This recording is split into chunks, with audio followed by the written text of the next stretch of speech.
Indonesia bagian barat.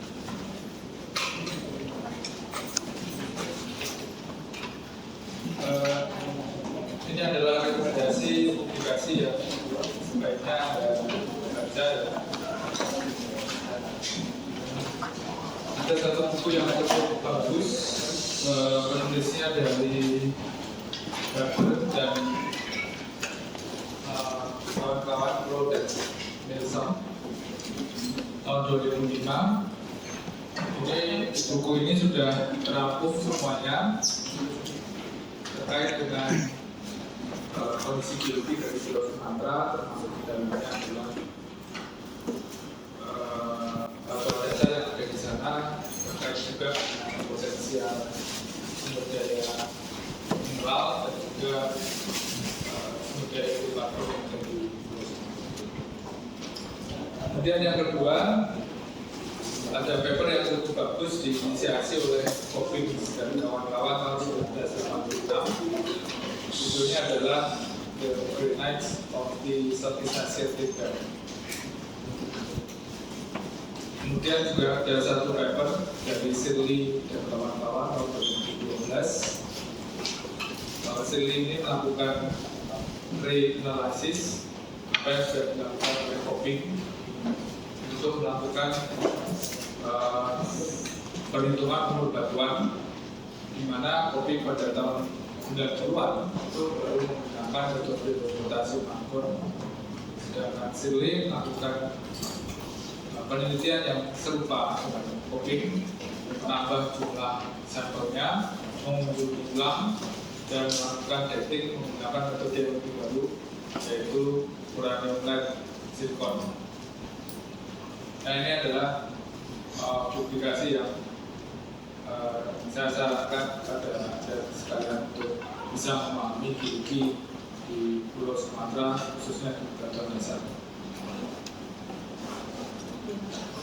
Peta geologi ini dikompilasi masih pada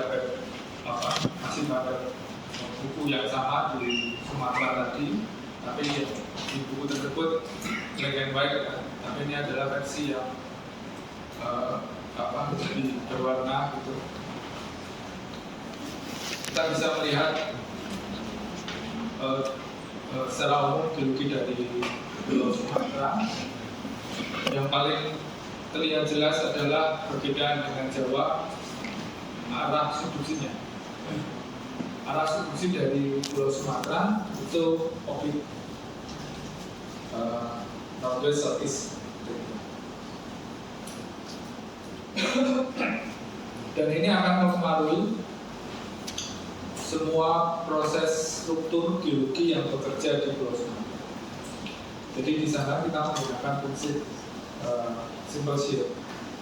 Jadi karena semuanya arah gayanya bergerak secara oblik, sehingga di Pulau Sumatera sendiri akan banyak terjadi bukaan-bukaan pulau basin yang ada di sepanjang Pulau Sumatera. Pulau basin ini nanti maknanya akan sangat luas sekali. Basin-basin yang terbentuk itu akan menjadi jebakan untuk waktu. Basin-basin yang terbentuk akan menjadi retakan-retakan yang terbentuk dan cekungan yang terbentuk. Zona lemah tersebut akan menjadi tempat keluarnya magma, baik itu dalam wujud gunung api ataupun nantinya kalau gunung api tersebut sudah tidak aktif akan menjadi sumber dari panas bumi. Oleh karenanya ada banyak manifestasi panas bumi di Pulau Sumatera, baik yang sudah diambil dioperasionalkan seperti di Lahindo, di Bengkalai, bukan Lahindo, maaf, di Bengkalai, kemudian Saula, kemudian yang di Aceh juga ada, dan lain-lain ya. Itu banyak bertempat di Pulau Sumatera. Kemudian juga di Sumatera itu sendiri dengan pola yang semacam itu ada fase ekstensif, kemudian ada peluang agresif, itu juga menjadi jalan keluar dari vein yang membawa jebakan mineral ekonomis seperti emas dan lain-lain, sehingga kita akan banyak punya tambang di Pulau Sumatera yang berasosiasi dengan logam dasar seperti emas, BBZN di Pulau Sumatera itu sendiri. Dan oleh karenanya pada masa lampau Pulau Sumatera itu dijuluki sebagai pulau yang kaya dengan emas. Nama Sanskertanya adalah Swarnabhumi. Tapi nama itu kemudian dipakai untuk bandara internasional di Thailand, Swarnabhumi. Sebenarnya itu ditujukan untuk Pulau Sumatera. Tapi kan konteks pada saat itu nama itu dipakai untuk seluruh area kerajaan yang masih terkoneksi dari wilayah Sumatera di semenanjung area Malaysia sampai dengan Thailand. Dan budayanya kan juga relatif sama. Oke, seperti itu. Kemudian kalau kita lihat secara umum, banyak produk dari vulkanik kalau di peta ini digambarkan yang berwarna ungu. Kemudian juga banyak produk-produk dari batuan intrusi. Kemudian kita juga bisa menjumpai batuan metamorf di sepanjang Pulau Sumatera, dan juga banyak di produk-produk dari batuan sedimen yang berwarna kuning. Ini juga banyak sekali, terutama di sisi timur dan Pulau Sumatera. Kemudian kita juga punya sesar yang memotong dengan sangat panjang ya di Pulau Sumatera ini. Sepanjang pulau ini banyak sesar yang disebut sebagai sesar Semangkuk. Daerah-daerah di sana itu jika terkena sesar tentu saja kerusakannya sangat parah. Banyak kerusakan yang dihasilkan oleh sesar salju dan sejarah tsunami juga cukup banyak terjadi, tidak hanya di Pulau Jawa tapi juga di Pulau Sumatera. Nah, kalau kita amati kembali, mengingat apa yang sudah saya jelaskan sebelumnya, paling tidak di Pulau Sumatera ini setidaknya ada 3-4 kontinen yang bergabung untuk membentuk Sumatera itu sendiri. Saya urutkan yang paling timur ya. Yang pertama itu adalah Indochina.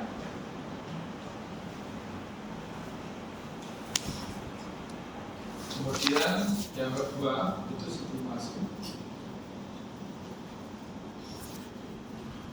Kemudian yang ketiga adalah West Sumatera.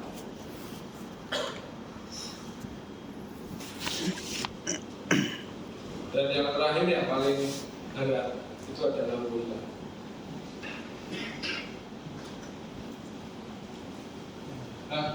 Nah, nama istilah ini bisa berubah-ubah istilahnya, tergantung dari masyarakatnya siapa. Di Indochina ini ada yang menyebut sebagai Sukhothai. Kemudian suku Masu. Kalau Indochina ada yang menyebut sebagai Sukhothai, ini ada yang menyebut juga sebagai Malaya ya.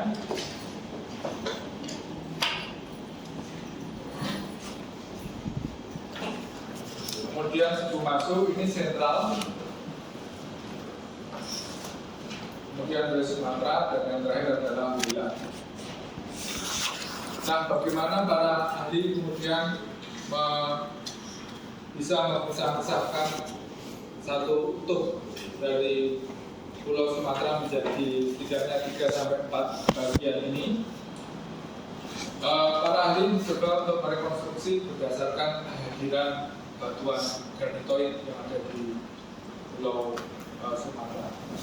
Jadi kehadiran batuan granitoid itu umumnya muncul di 3 tirir ini ya. kecuali di Woila. Di Woila ini ditandai dengan banyaknya produk-produk vulkanik. Dan dia akan memiliki sejarah yang datang paling belakang di Woila ini. Dan konektivitas dari tiren yang bergabung di Sumatera itu sendiri sebenarnya bisa kita tarik sampai di utara. Kemudian setiap dari batas tiren ini itu ditandai dengan hadirnya sutur. Jadi masing-masing subkontinen itu saling bertemu. Nah, pas di batas pertemuan itu, ini tentu saja di dalam geologi pasti ada sutur. Ini ada sutur. Di sini juga ada sutur. Produk dari sutur ini tentu saja apa kira-kira?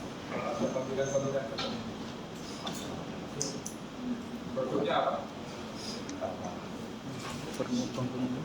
Ya, bisa jawab. Jadi tepat di batas ini juga akan ada ya.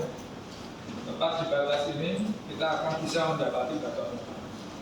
Kalau kita sebenarnya mau mencari tahu kapan sebenarnya mikrokontinen atau kontinen ini kontak satu dengan yang lain eventnya, itu kita coba untuk menghitung umur dari masing-masing suku. Maka kita akan tahu timing kontak masing-masing kontinen atau masing-masing. Jadi ini ya secara umum isinya seperti itu. Nah, para ahli sebelumnya itu mencoba mengidentifikasi dari apa? Dari umur granit. Di situ ada banyak sedimen. West Sumatera itu tidak membawa granit saja, dia juga bergerak membawa sedimen. Sibu Masu juga demikian, sentral ya, itu bergerak juga membawa granit dan membawa sedimen. Indo China juga demikian. Tetapi batuan sedimen dianggap sulit untuk direkonstruksi umurnya karena umur yang didapatkan umur relatif fosil. Yang paling mudah untuk direkonstruksi adalah umur dari granit. Dan rekonstruksi itu dimulai tadi dari Kopik dan kawan-kawan tahun 1980. Nah, kemudian ini ya, ini pembagian dari tiga lokasi tadi ya, West, Main, dan East atau Western Sumatera. Main itu bisa orang ada menyebutnya sebagai Sibu Masu, kemudian East itu ada menyebutnya sebagai Indo China. Batasnya di situ kemudian digambarkan batas-batas dari kehadiran granit-granit yang granitoid dan granit yang hadir di dalam area masing-masing tersebut. Jadi kalau kita lihat di sini, ini range-nya untuk yang paling barat itu 203 juta, yang di tengah 247 sampai 443 juta, yang timur itu 264 sampai 216 juta tahun. Ada beberapa hal yang overlap, dan pada tahun 1990-an pembagian itu tidak banyak orang membaca papernya, tapi masih bertanya-tanya karena nggak jelas. Ada umur yang sama, tapi satunya posisinya di sana, satunya di barat, satunya di timur. Tapi kenapa dipisah? Kalau dari geokimia signature-nya itu ada perbedaan. Nanti kalian bisa mencari sendiri geokimia signature yang seperti apa yang membedakan barat, tengah, dan timur.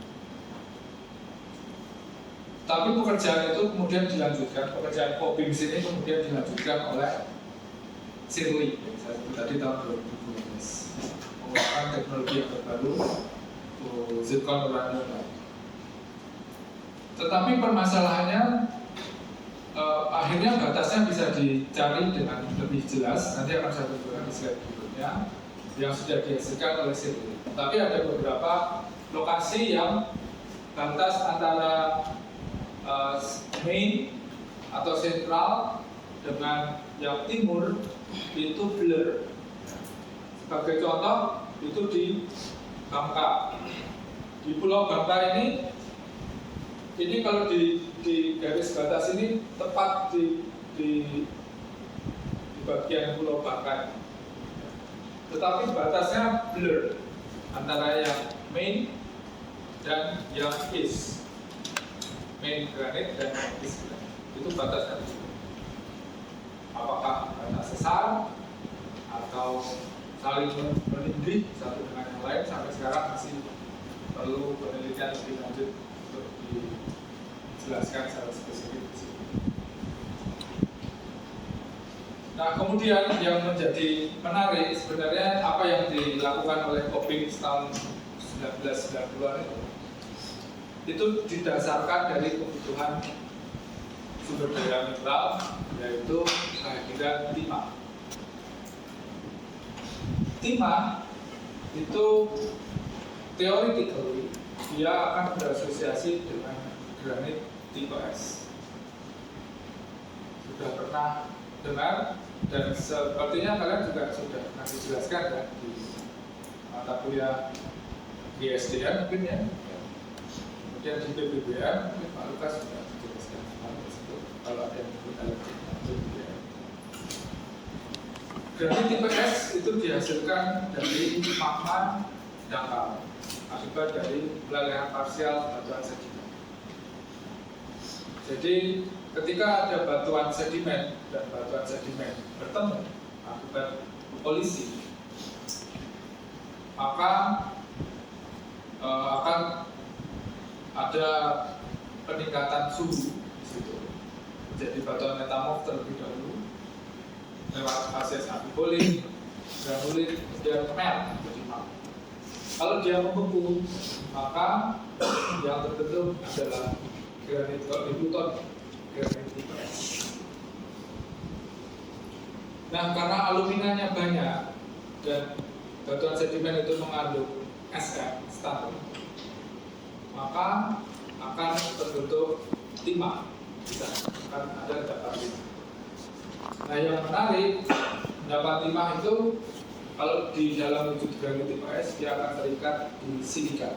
Itu akan mahal memisahkan timah tersebut, akan memisahkannya mahal kalau masih berada dalam wujud granit. Tetapi di Indonesia, negara tropis, kita diberi kemudahan oleh alam.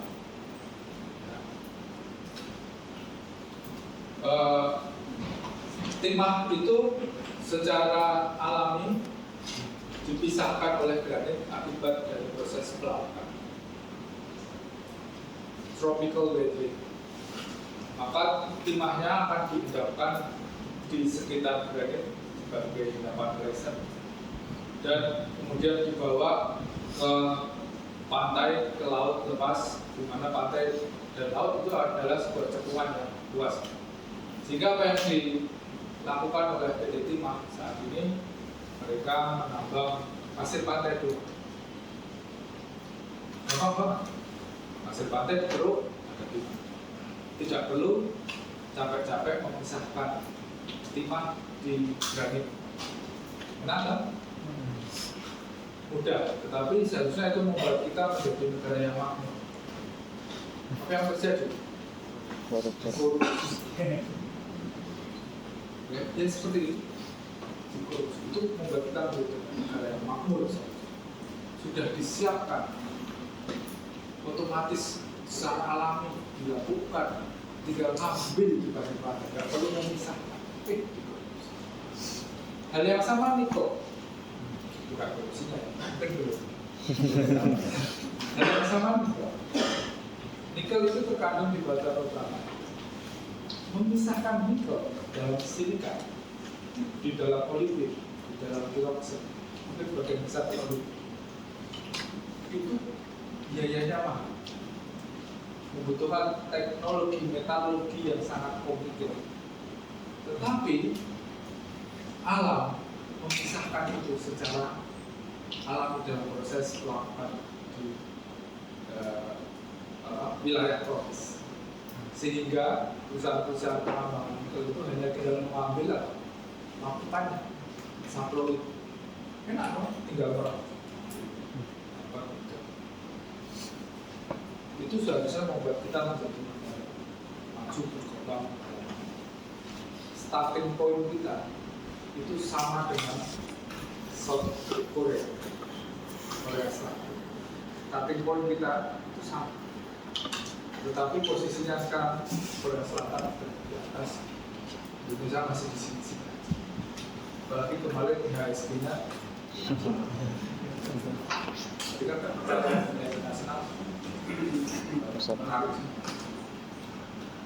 Oke, nah itu sudah sampai sekarang selesai. Mungkin kita dari sini. Ya, jadi tujuan utamanya Coppins itu mencoba untuk mencari potensi granit tipe S. Karena granit tipe S ini menyumbang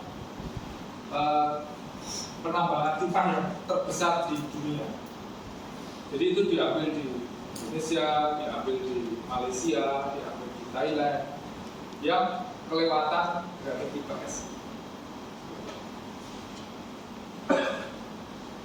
Nah, kemudian ini Shirley sama melakukan hal yang serupa apa yang dilakukan oleh Coppins, tetapi dia menggunakan metode yang berbeda, kemudian membatasi dengan lebih spesifik, membuat umur dengan lebih presisi dibandingkan dengan pekerjaan Coppins terdahulu.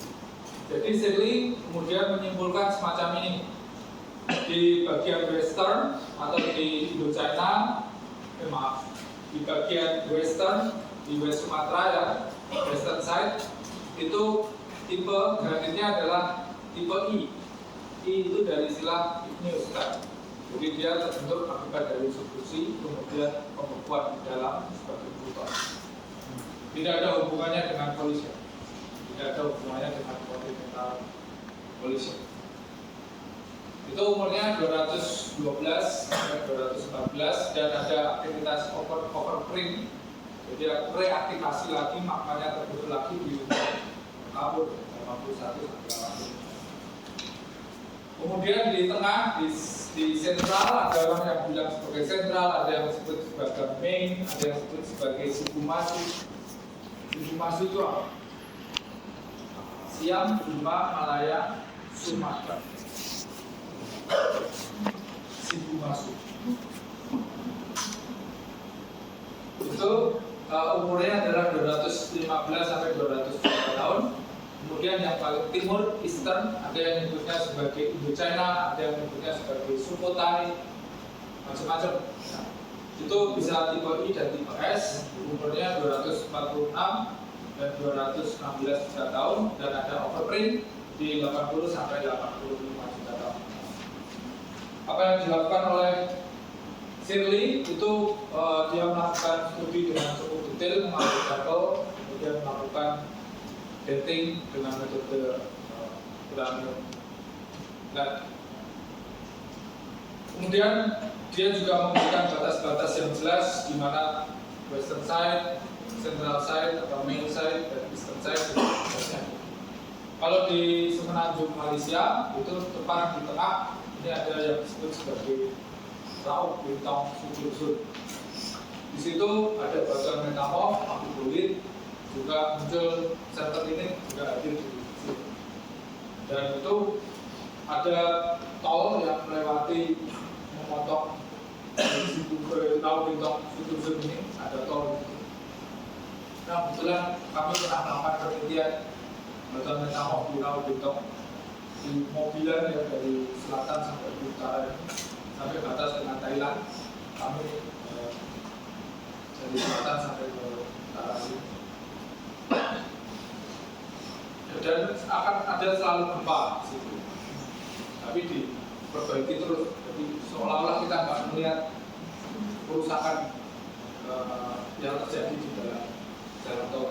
Gempa kalau di Konoha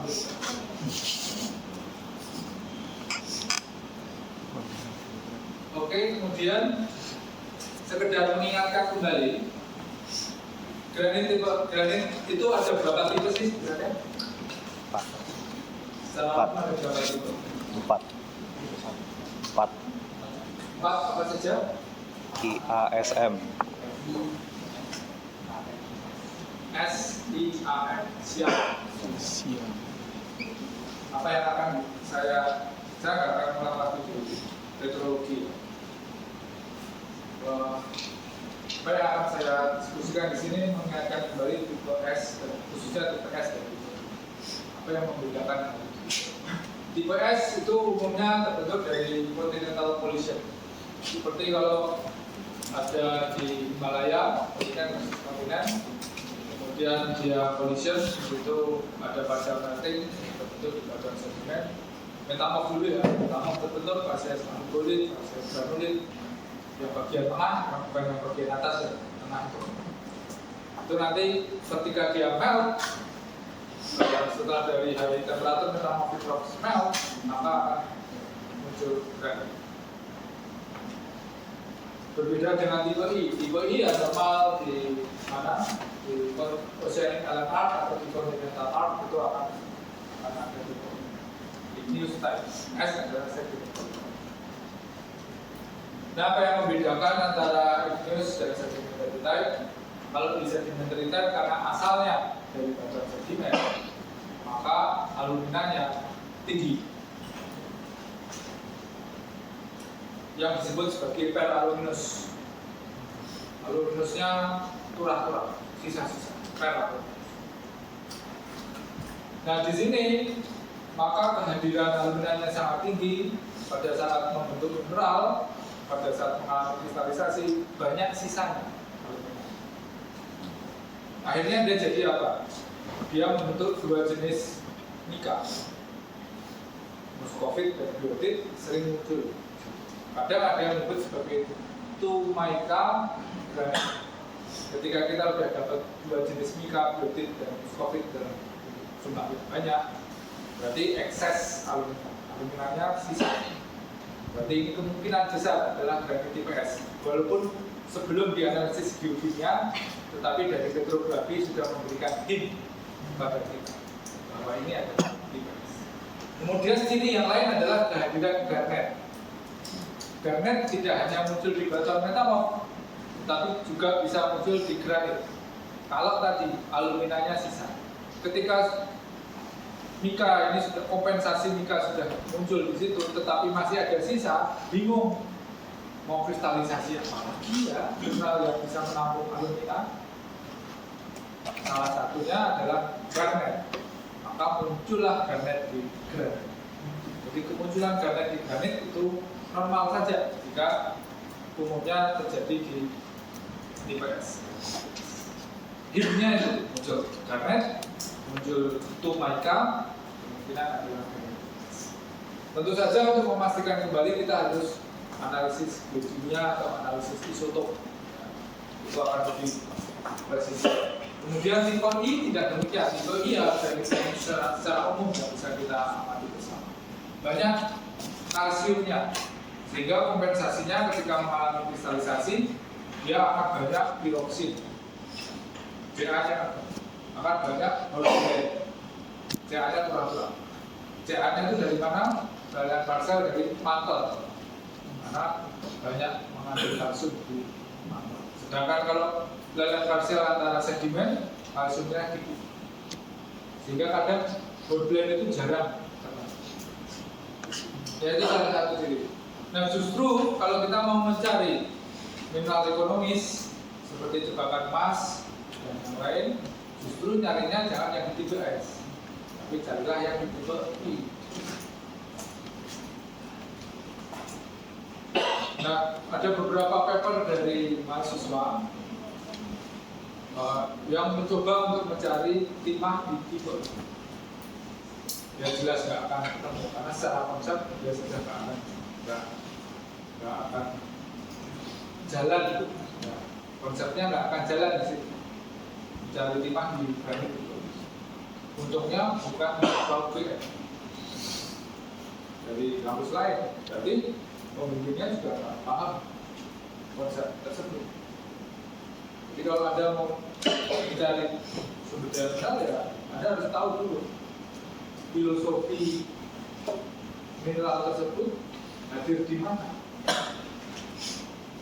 dan bagaimana filosofi regional. Jadi kalau mau mencari timah ya lewat jalur jadi kalau Anda mau mencari jebakan emas carilah ya. Nah kemudian ada juga yang mencari rare elements. Rare elements bisa ada di mana-mana asal dia falsif ya, akan tersisa di bagian bawah. Kalau kita makan kuah soto atau kuah sup iga itu kan yang paling bawah, yang di bagian bawah itu yang paling kaldunya paling nikmat, paling kental, paling umami. Umami bagian bawah. Nah itu terutama Pluton kemudian falsif itu akan membawa itu. Apalagi kalau ada proses sisa yang angkat ke atas yang disebut sebagai pegmatik. Carilah itu. Kalau tidak ada pegmatik, carilah yang degree of melting-nya paling besar. Degree of melting paling besar itu pada volume yang kecil, tetapi dia bisa mengumpulkan kaldu yang paling nikmat. Biasanya di granit tipe A.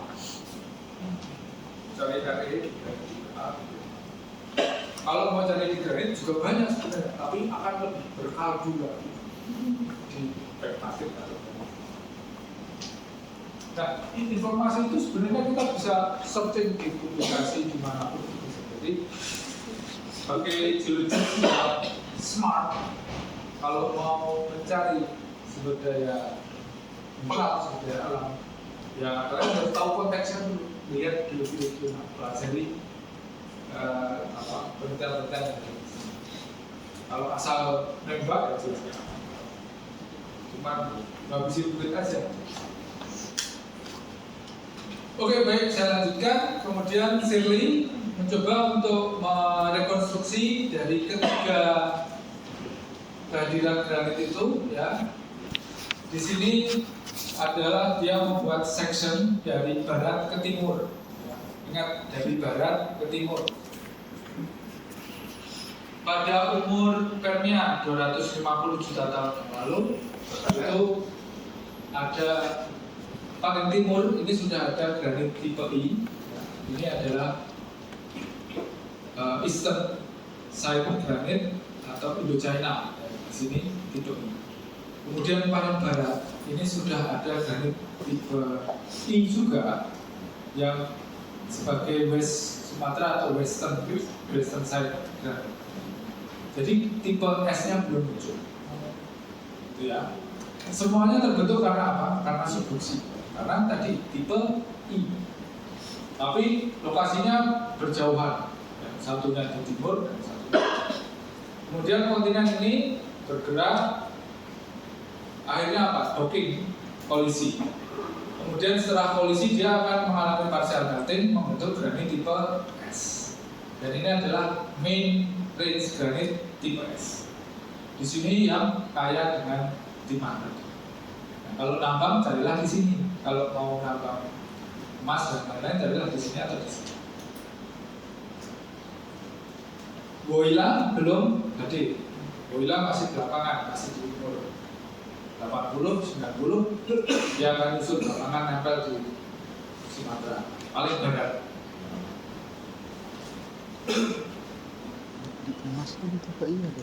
Ini ada bentang sutur, ya. Di sini muncul serpentinit, mungkin juga muncul high pressure metamorphic rocks. Di sini juga tentu saja kalau polisi di sini akan muncul sesuatu, ya. Bentang metamorph, amphibolit, dan lain akan muncul di sini. Dan sampai sekarang belum ada studi yang komprehensif tentang kehadiran rekonstruksi ulang dari batuan metamorf. Jadi ada orang ambil sampel di sini, kemudian mungkin ini enggak 200 juta, mungkin 210 atau 205, akan lebih detail kalau kita main di batuan metamorf. Tapi belum ada. Ya siapa tahu nanti ada yang tertarik minat untuk melakukan studi tersebut, tapi biayanya cukup mahal dengan studi dengan studi. Nah ini bukti yang ada di sana. Jadi ini dari tipe I yang ada di Western Province yang paling barat. Umurnya 212-214. Tipenya adalah biotin feldspar granite. Jadi ini yang hadir di sana. Di Pulau Penang, di Langkawi, terutama di Manado, Malaysia. Kemudian ini yang di tengah, di tengah sini ada main atau Central Granite Province. Ini yang tipe S, dia di umur 215-210 juta.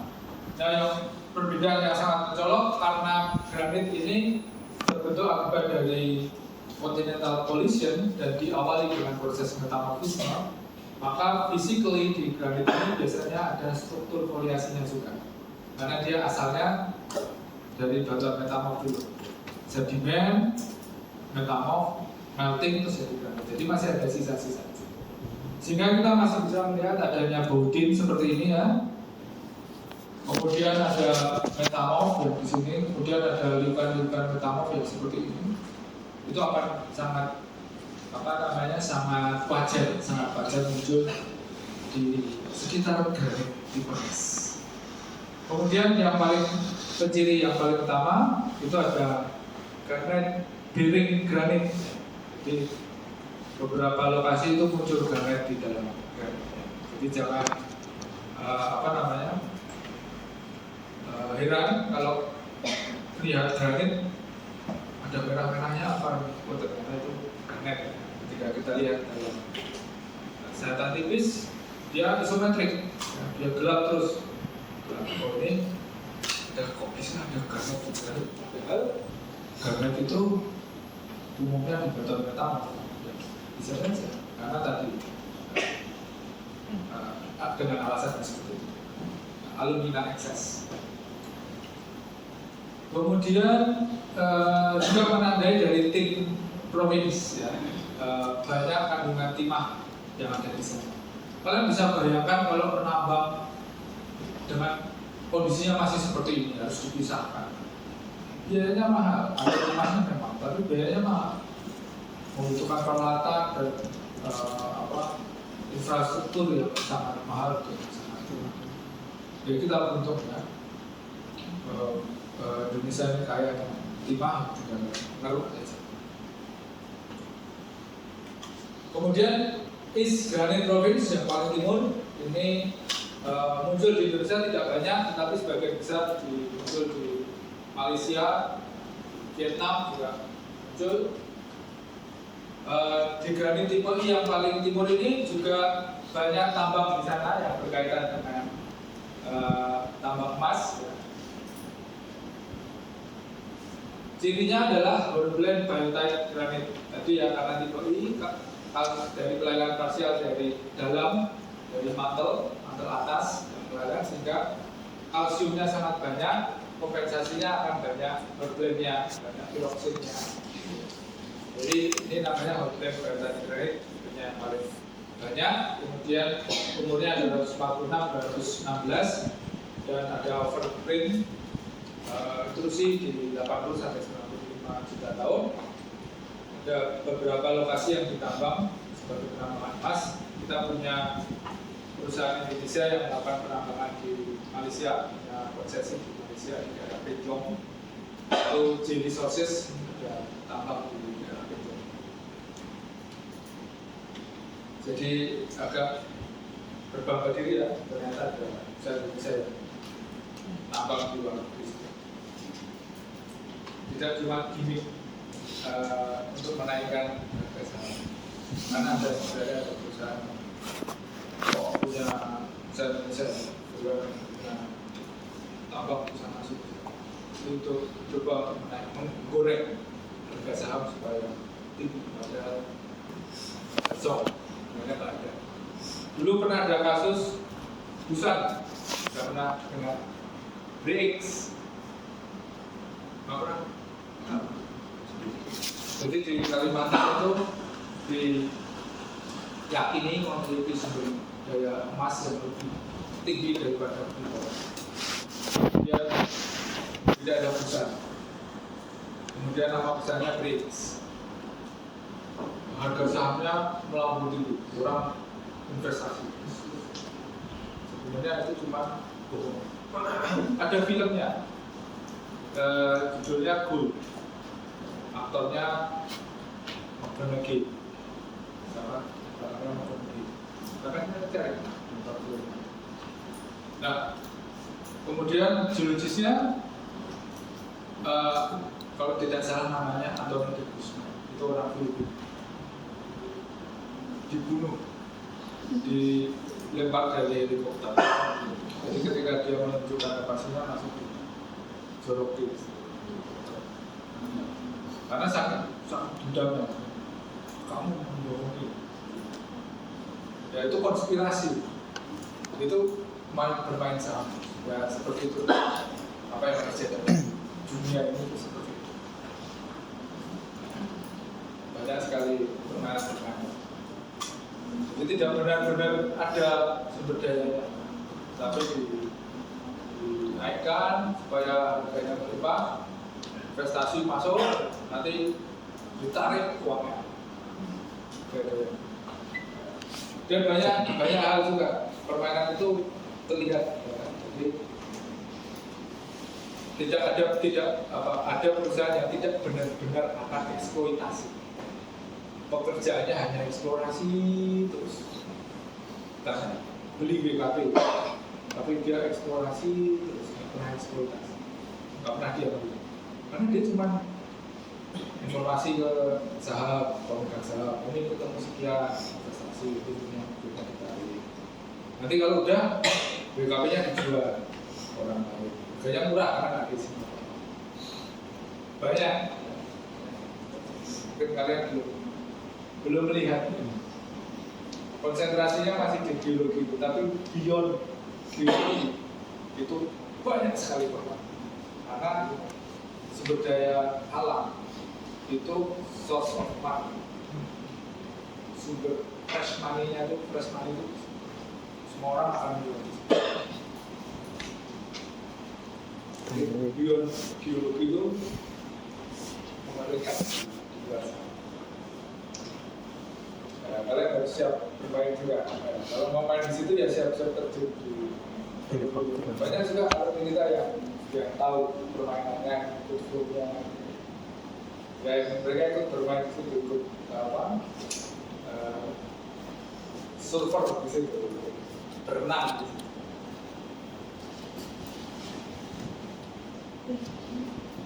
Oke, dan kemudian investment kurang lebih West Sumatra ini menurut Metcalf itu Indochina itu paling tua dulu dia muncul, kemudian West Sumatra setelahnya di 200 juta, kemudian setelah itu baru West Burma dan Woyla itu bergabung di 150 juta. Jadi Shibumatsu connect dengan Indochina itu sekitar 250, kemudian West Sumatra kontak dengan Shibumatsu di 200 juta, kemudian terakhir Woyla datang belakangan kontak dengan West Sumatra itu di 150. Tapi umur ini tentu saja versinya ada banyak. Ada yang mau pakai siapa? Pakai cafe, mau pakai ball. Yang terakhir advokat dan Bins 2024 publikasi 2023. Jadi secara umum seperti itu. Kemudian nah ini yang saya sebutkan tadi, advokat dan Ginsbergen ini di umur 90 juta tahun itu dia membuat model bahwa si West Shibumatsu dan Indochina, West, Main, dan East itu sudah gabung ya, di umur 90 juta tahun yang lalu. Tetapi Woyla belum. Woyla ini akan bergabung di setelah 90, jadi kalau di dalam paper ini selanjutnya di 85 juta dia akan docking juga. Nah kemudian dockingnya Woyla ini kan ada sutur ya di sini. Sutur ini yang nantinya akan menjadi zona lemah dan menjadi releasing energi dari penunjakan yang terjadi hingga saat ini. Kompensasinya apa releasing energi? Sesar Semangko. Jadi sesar Semangko secara umum dia ngambil zona lemah dari Woyla dengan West Sumatera. Ya ngapain bikin dulu ya? Di situ sudah ada zona lemah. Kalau ada energi ya pakai itu aja. Karena energi itu sifatnya oportunis. Vein juga begitu, ada bukaan yang akan isi di situ. Kemudian kita amati juga di sini. Kalau menurut advokat dan Binsbergen, West Burma dan Woyla itu nggak nyambung. Tapi menurut Howell dan menurut Metcalf, West Burma dan Woyla itu satu kesatuan. Tapi ternyata advokat dan Binsbergen yang baru 2023 itu jadi kuliah ini tuh update terus ya. Dan saya dipaksa untuk update paper-paper yang terbaru. Kalau enggak, nanti basi ilmunya. Jadi mungkin karena kalian tahun sebelumnya mungkin belum ada informasi terkait dengan update. Nah kemudian kita lihat di Southwest Borneo itu juga sudah mulai hadir di sini. Kemudian ada East Java yang mulai hadir dan ada kontinen yang disebut sebagai Parten Basket yang ada di Indonesia bagian tengah. Kemudian kalau kita lihat ini ada Kalimantan bagian timur dan selatan, kemudian ini Sulawesi bagian selatan, ini dulunya menjadi satu bagian. Sedangkan Southwest Borneo itu merupakan independen kontinen sendiri yang docking di sini. Yang slide sebelumnya juga menurut Metcalf itu juga dari dia juga sudah dipisah-pisahkan. Nah ini dulunya semua ini termasuk West Burma menurut advokat dan Binsbergen ini. Pada waktu di North Australia sebelum misah pertama kali drifting itu dulunya masih jadi satu, itu disebut sebagai Argoland. Jadi kalau kalian pernah membaca Argoland,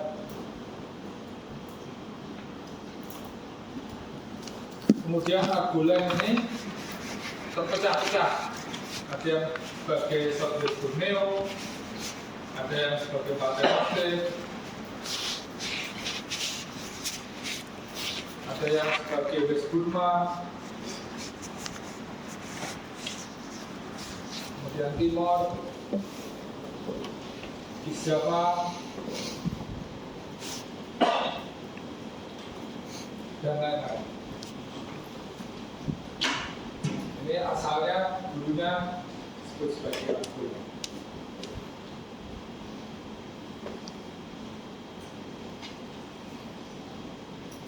Di papernya ini advokat dari Binsbergen, nama papernya judulnya Finding Argoland.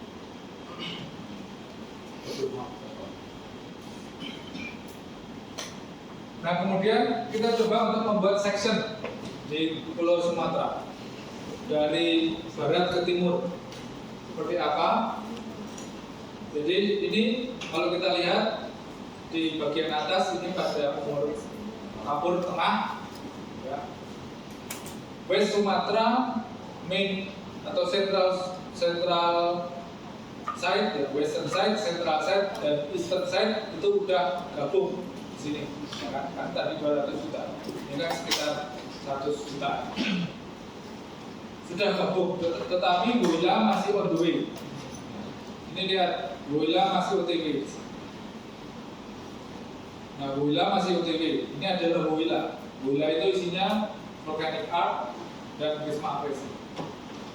Kemudian di late Cretaceous, Kapur akhir 90 jutaan, 80 jutaan. Woyla mulai gabung dengan Western, Main, dan Eastern Side.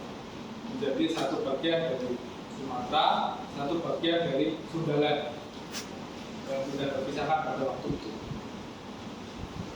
Nah, ini tentu saja di Sibumasu dan Main dan East atau Sibumasu dari Himalaya itu ada suturnya West dan Sibumasu ada suturnya namanya Medial Sumatera Tectonic Zone MSTZ, itu suturnya. Kemudian Woyla dengan West Sumatera juga ada suturnya kemudian menjadi reaktivasi Sinistral Strike Fault yang kita ketahui sekarang saya sebut sebagai SMAP. Sebenarnya reaktivasi di sini. Jadi pada beberapa waktu lalu Mbak Yatri ke Sumatera meneliti tentang sesar Semangko, ternyata pas di sesar tersebut banyak sekali dijumpai serpentin. Serpentin ini yang kemungkinan prediksi saya adalah di sini. Dulunya bagian dari agresor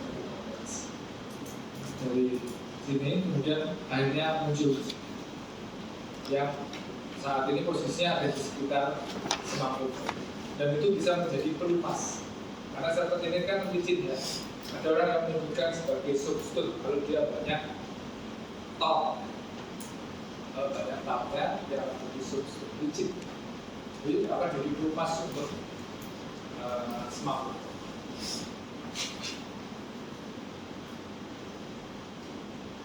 Nah, kalau kita amati lagi sekarang bagaimana relative sharing tectonic unit di Sumatera, ini gambarnya sangat bagus sekali. Saya senang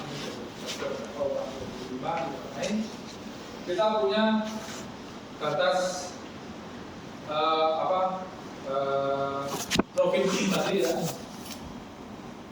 Kalau kita amati bagian kanan ini paling timur ini adalah Main Province. East Province nanti di batasnya pas di Bangka Belitung. Tapi ini adalah Main Province, ini West Province, yang biru ini adalah Woyla.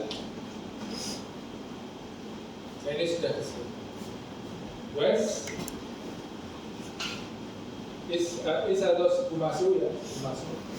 Di sini disebutnya East Sumatera. Tapi kalau dalam konteks yang luas dia Himalaya sentral. Tapi ada yang disebut sebagai East Sumatera. Jadi jangan bingung ya. Kalau di Sumatera dia paling east. Tapi kalau konteks luas dia di sentral. Nah, kita sebut Sibumasu juga boleh. Ini Sibumasu. Nah, batas antara West dan Sibumasu ini nanti yang kita sebut sebagai MSTZ. Medial Sumatera Tectonic Zone. Itu di situ muncul batuan metamorfnya. Yang saya sebut sebagai batuan metamorf adalah fosil dari proses sutur. Kalau kita mau tahu kapan dia dropping, pelajari batuan metamorf. Umurnya kapan? Dia kita akan tahu droppingnya kapan. Ini muncul terutama di sini di formasi di sekitar Bauro, kemudian di Tanjung Puah di sebelah selatan di sebelah barat dari Pekanbaru. Kemudian Bukit 30 juga muncul batuan metamorf. Dan di beberapa tempat itu secara setempat muncul batuan metamorf. Seperti kalau kita melihat ada gaya Karasambung itu kan beberapa tempat muncul. Nah, pemunculan di sepanjang jalur ini disebut sebagai MSTZ. Kita juga punya batuan metamorf akibat dari sutur antara Woyla dengan West Sumatera. Nah, itu biasanya tepat di sekitar zona sesar Semangko. Di daerah Lampung, baru kemarin kami mengunjungi di sana 1 bulan yang lalu. yang saya sebut nama formasi atau nama kompleksnya agak-agak alay itu, kompleks gunung kasih tak terpisahkan. Itu di sini itu juga merupakan bagian dari struktur Woyla dan Bresma. Nah, yang saya sebutkan sebelumnya bahwa semua studi di sini memisahkan 3 provinsi ini itu umumnya dia dari granit. Tapi granit itu kan enggak semuanya granit semua yang bergerak. Tapi di sekitar situ juga sudah ada batuan sedimen bawaan sebelumnya. Nah, batuan-batuan sedimen itu menjadi unit pretersier yang ada di Sumatera. Nah, sejauh ini unit-unit pretersier itu tidak banyak dipelajari. Tapi ada beberapa yang memang tidak banyak dipelajari karena apa? Karena unit pratersier di Indonesia itu dianggap barren. Jadi tidak bermakna secara ekonomi, secara finansial. Sehingga kalau mau penelitian nggak dapat dana risetnya nggak dapat. Tapi kalau mau mempelajari tersier banyak tuh dana riset. Karena di situ yang tersier itu sebagai reservoir, sedangkan di pratersier itu tidak. Nah, di pratersier ada beberapa formasi. Kalau di situ masuk blok itu formasi Bahuro, formasi Alas, kemudian Carboniferous, formasi Kalui, Batu Minmin, Permian, Semanggol, Kordiam, Trias, kemudian ini juga sutur ya. Kemudian kalau yang sebelah barat dari Sumatera ini ada Kuat, Kuantan, Carboniferous, Permian ini ada Situtu, Sulumang, Kalipat, Parang, Tuhun.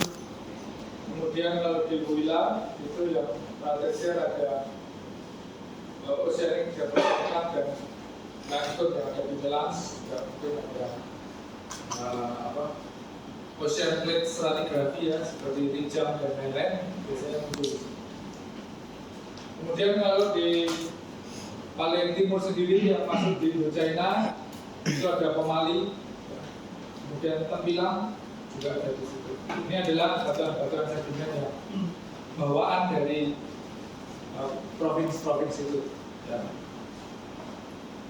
Tetapi pembagian provinsi itu berdasarkan dari umur dari granit. Kemudian untuk batuan metamorfnya sendiri, tadi yang sudah saya sebutkan ada 3 lokasi yang kemungkinan hadir di sepanjang jalur sutur antara Sibu Masuk dan Indochina. Itu berupa hijau, serpentinit, metamorf kontak tentu saja yang ada di sekitar granit. Kemudian di MSTZ itu adalah zona sutur antara western side dengan Sibu Masuk.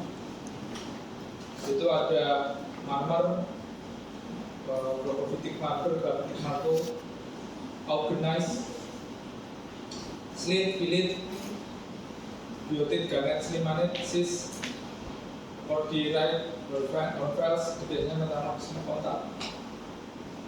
High grade juga mungkin muncul kalau dalam Shirley ini masih dianggap bahwa dia bagi jadi satu dengan West Burma, Mogok ya, tetapi di Avocat dan Hinsbergen sudah dipisahkan, jadi kemungkinan hybrid ini mungkin nggak akan kita jumpai di Sumatera jika itu benar teorinya dari Avocat, tapi kita tidak tahu karena tidak ada penelitian di situ. Kemudian Woyla juga bisa muncul batuan metamorf karena dia di zona sutur antara Woyla dengan West Sumatera, akan muncul ophiolite, ocean plate sedimen. Kemudian high pressure metamorphic rocks ini juga muncul dan yang lainnya. Nah, ada tugas untuk kalian nanti dikumpulkan pada saat UTS. Berkelompoklah per kelas. Satu kelompok maksimal 5 mahasiswa. tugasnya adalah mencari bukti-bukti teori apa yang sudah saya sampaikan. Karena saya hanya menyampaikan kulitnya saja, saya tidak menunjukkan buktinya apa. Satu, apa bukti dari 3 jenis granit di Sumatera dan Malaysia? Cari buktinya ini. Benar nggak dia tipe? Tunjukkan kepada saya. Ini data biokimianya kayak gini Pak. Ini petrografinya kayak gini Pak. Mau nggak mau kalian harus baca Pak. Kemudian umur batuan sedimen Pratesian di Sumatera berdasarkan apa? Kita tahu ada umur ini, Luatan, Carboniferous, ditutup Sidemang Permian. Buktinya apa? Fosilnya apa? Cari, tunjukkan, buktikan kepada saya. Yang ketiga, apa bukti keberadaan timah di Bangka dan Belitung yang berasosiasi dengan granit IPS? Jangan-jangan saya bohong. Kalau timah itu tidak berasosiasi dengan granit IPS. Cari buktinya. Cari publikasinya. Publikasi baik dari studi petrologi secara khusus granitnya dan publikasi yang spesifik di menara ekonomis. Cari bukti. Jawab 3 pertanyaan tersebut. Tunjukkan buktinya. Kalau ada diagram, Pak, ini plotting dari penelitian Shirley atau Barber, ini di plotting ternyata ini yang golongan ini granit tipe I. Dari studi isotope dia menumpuk di sini, dia adalah tipe S. Yang di sini menumpuk ini tipe I. Tunjukkan diagramnya. Jangan lupa menuliskan sumber pustaka. Jadi setiap nomor ada sumber pustaka. Dan disarankan lebih dari 1 pustaka. Jangan cuma ambil dari 1 pustaka. Itu kalian langsung mempercayai kebenaran dari dia. Padahal di biologi itu banyak versi. Dikumpulkan pada saat tes. Jadi saya tidak akan memberikan sesuatu tes. Tapi kalian mengumpulkan tugas ini. Nanti tugasnya masih ada lagi, karena kan kita masih 1 semester ya. Walaupun nanti kuliah tatap muka itu hanya sampai di sebelum tes. Setelah tatap muka nanti kita akan ada ekskursi, tetapi saya masih menuntut tugas mengerjakan tugas. Ini tugas yang pertama dikumpulkan pada saat tes. Nanti masih ada tugas yang kedua dan tugas yang ketiga. Nanti akan ada waktu sekitar mengerjakannya 1 minggu sampai 2 minggu. Bukan, nanti ada tes. Semua kuliah akan saya selesaikan sebelum tes. Tapi tugasnya masih berjalan. Untuk yang UTS, kumpulkan ini dulu. Carilah di Google Scholar. Kata kuncinya dari Google Scholar. Kalau kalian pakai ChatGPT atau pakai AI, itu sangat dangkal sekali. Dan mungkin grafiknya juga nggak akan keluar. Dia cuma teori gitu. Dan ChatGPT itu kalau saya menanyakan yang spesifik tentang batuan metamorf, banyak keliru. Karena dia ngambil dari publikasi yang belum tentu kebenaran. Yang tersebar di internet itu banyak sekali deepfake, banyak sekali yang paper abal-abal, kemudian benar-benar beda atau teori-teori yang tidak jelas. YouTube pun mungkin diambil dari teori-teori konspirasi. Kamu tanya, keluarkan semua. Untuk saya itu sangat berbahaya. Ada satu AI yang bisa menentukan sumbernya. Apa? Saya lupa Pak menentukan tidak. Tapi dia selalu menunjukkan sumbernya. Nah, kalian saya rekomendasikan bahwa baca sumbernya. Itu untuk mencari, untuk apa? menuju ke situ mungkin pakai kayak itu nggak apa-apa, cari sumbernya. Cuma kalau tidak, kalian nyari aja kata kuncinya di Google Scholar. Google Scholar nanti langsung ketemu dapatnya apa. Mumpung masih mahasiswa UGM bisa dapat akses gratis ke jurnal.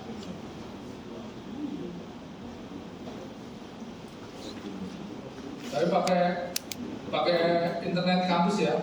Kalau kalian bukannya di kosan mungkin nggak bisa dapat PDF-nya. Jadi kalau pakai internet kampus, jadi kalian langsung masuk. Terbacanya kan pakai alamat. Baik, kita masih ada waktu. Ada pertanyaan dulu dari Sumatera? Ya, tadi kan dijelaskan bahwasanya ada reaktivasi misalnya overprint. Nah, itu penyebabnya apa ya? Terus yang kedua itu tadi batas antara boiler sama sibu masukan jadinya adalah tempat si semangkuk ini istilahnya kayak sisa semangkuk gitu. boiler dan base. Tapi di gambar tadi itu dia itu sinistra, sedangkan kan kalau semangkuk itu netral. Ya, yang pertama, pertanyaannya bagus sekali. Kalau kita mengacu di sini, di sini aja.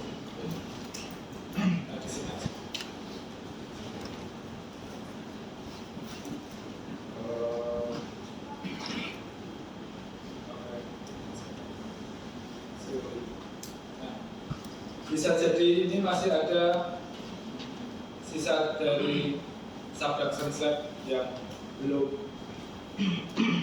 hilang bagian bawah, atau ada kantong magma yang masih terbentuk di situ. Pada bernya sampai sekarang, dan dia bisa jadi muncul kembali. Itu kemunculan terakhirnya di umur pabrik. Setelah itu sudah habis. Makanya overprint-nya kan ada umur pabrik 61, 65. Jadi masih ada sisa-sisa sampai slab sisa di situ. Kemudian yang kedua, perubahan antara sesar semangkuk yang saat ini dengan sinistralnya bulan, mungkin disebutkan sebagai sinistral. Nah ini yang murni karena perubahan gaya. Jadi perubahan gaya yang terjadi pada umur boila dan perubahan gaya yang terjadi pada saat ini itu berubah. Kecurigaan saya itu terjadi setelah India polisi dengan Eurasia. Maka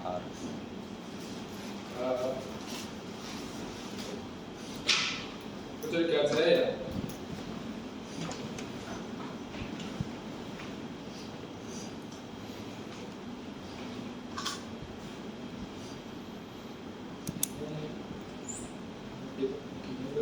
Sumatera.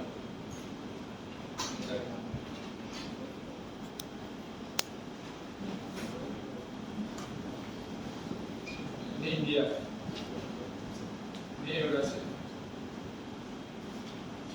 Ketika India ini docking, maka kemudian ada kompensasi ke sana. Ada kompensasi gaya yang ke sana. Dan ini kemungkinan ini juga membuat ada kompensasi. Jadi ada perubahan setelah tektonik regional di Southeast Asia itu ada perubahan secara major setelah India ini docking.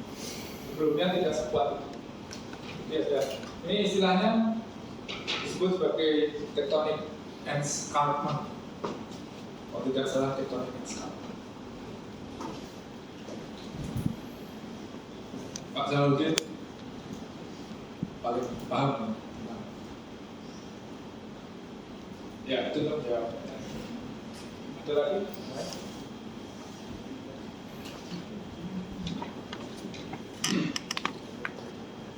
Oke, saya lanjutkan untuk yang Kalimantan dan Borneo.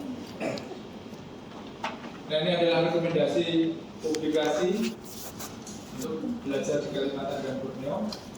Tentu saja publikasi ini saya ambil yang terbaru dan yang recommended.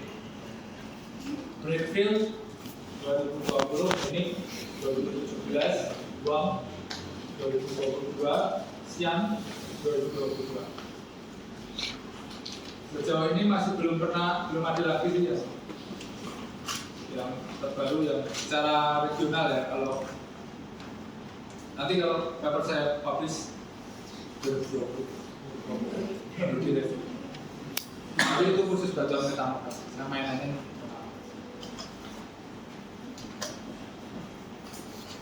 Ya, ini adalah peta geologi Borneo. Kalau di internasional biasanya mereka menyebut Borneo, tapi bagian wilayah Indonesia itu namanya adalah Kalimantan. Kita akan menyebutkan Pulau Kalimantan, tapi internasional known itu Borneo. Yaitu hanya istilah tata nama. Seperti Cina tidak mengakui Taiwan, tapi dunia internasional mengakui Taiwan. Kalau Israel tidak mengakui Palestina, tapi kita mengakui Palestina. Yang kita gunakan adalah Kalimantan. Saya pernah cerita juga menulis paper, tapi saya menulis Kalimantan tuh nggak mau presiden ganti namanya semua jadi Borneo. Ya kayak gitu tuh mengesalkan, tapi ya harus gunakan. Nah, yang menarik ini peta geologi dari TATE, ini dari Geological Society of Malaysia. Ini dia buat peta geologi seperti ini, sangat detail sekali. Tapi saya coba nyari lembarnya, sulit sekali, mungkin harus minta tolong teman-teman di sana. Peta geologi Borneo di versi Malaysia ini. Sedangkan di versi Indonesia lebih sederhana. Kemudian ada juga yang Wilson and Moss tahun 99. Dia membuat peta geologi Simplified Geological Map yang dari Pulau Kalimantan. Yang bisa kita lihat di sini, yang saya highlight ya, ada beberapa yang hubungannya dengan batuan dasar dan peran tersier. Itu adalah yang pertama. Ini ada pola deformasi yang seperti ini.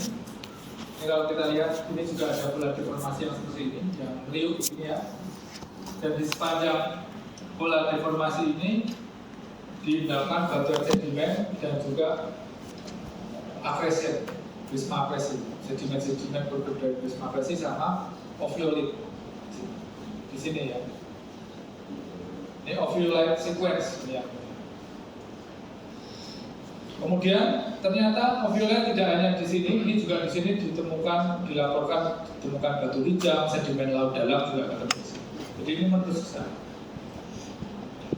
Kemudian kita tahu bersama bahwa di Meratus, pegunungan Meratus juga dijumpai ophiolite, ya kan? Jadi kita punya dua ophiolite. Nyambung apa enggak? Kalau mau nyambung dibelokkan ke sini.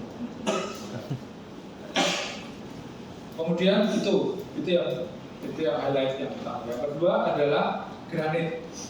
Banyak dijumpai granit di Kalimantan. Yang paling mencolok ada di bagian ekornya. Ini yang kita sebut sebagai Northwest Granite. Kalau mau disambungkan sampai Natuna ini juga granit.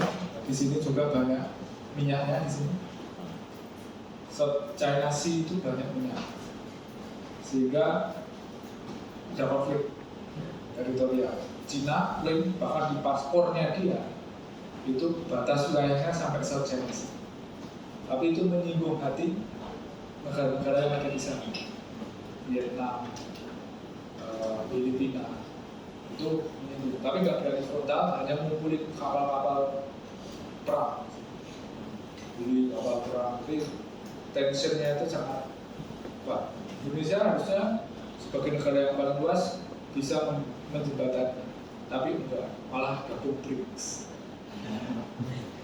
Cukup aneh. Oke, diskusinya diseling politik. Ini ada Northwest Granitoid dan di sini ada granit yang sangat luas yang disebut sebagai Swan Mountains. Ini yang aneh. Dan ini adalah tipe I. Swan Mountains itu tipe I. Kalau tipe I harusnya ada subduksi. Pertanyaannya, subduksinya dari sini, di sini ada prisma Presi dari selatan ke arah dari timur ke arah barat atau dari utara ke arah selatan untuk jadi itu tanya. Yang kedua, ternyata granit yang di ekor dengan granit di Swan dan Batu walaupun nempel ternyata karakternya beda. Northwest granit itu ada yang tipe S, sedangkan Swan Mountains itu sebagian besar tipe E. Ada beberapa peneliti yang kemudian menggabungkan ekor dari Kalimantan ini disambungkan sampai di Indochina, sampai di tipe yang paling Ismail. Gabungan di sana. Karena di sini tipe I dan tipe S di bagian Malaya, di bagian Indochina. Ini ada yang membelokkan sampai ke situ. Terus di sini kemungkinan ada situ. Seperti itu.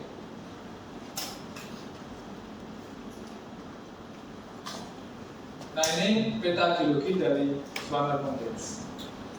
Banyak sekali granit dan isinya granit tipenya beda-beda, umurnya selisih-selisih.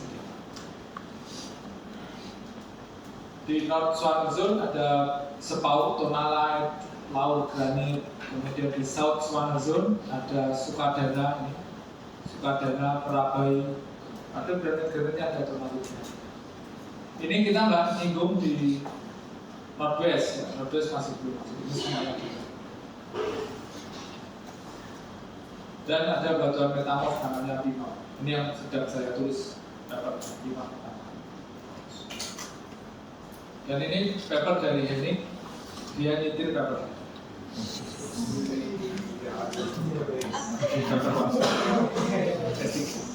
Lumayan sedikit peneliti. Julia Henning itu geologis cewek, suaminya Bradfield itu juga geologis. Itu sama seperti kalau kalian baca bukunya An Essential of Igneous and Metamorphic Petrology. Itu penulisnya Frost and Frost. Itu suami istri. Jadi kalau rapat dikasih.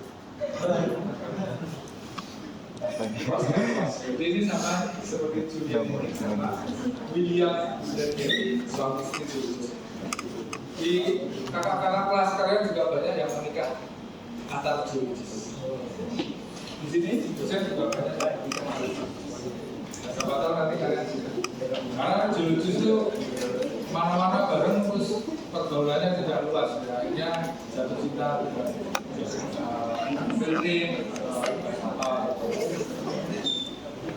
Oke, nanti kita lanjutkan lagi minggu depan.